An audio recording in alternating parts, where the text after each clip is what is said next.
قل أرأيتم ما تدعون من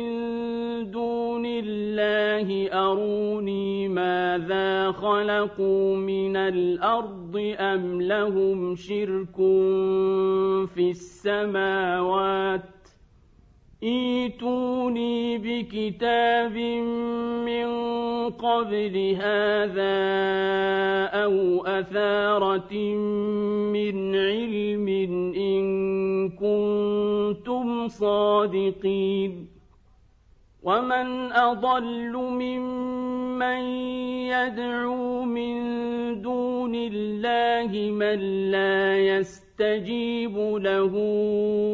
إلى يوم القيامة وهم عن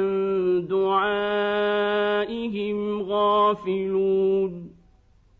وإذا حشر الناس كانوا لهم أعداء وكانوا بعبادتهم كافرين وإذا تتلى عليهم آياتنا بينات قال الذين كفروا للحق لما جاءهم هذا سحر مبين أم يقولون افتراه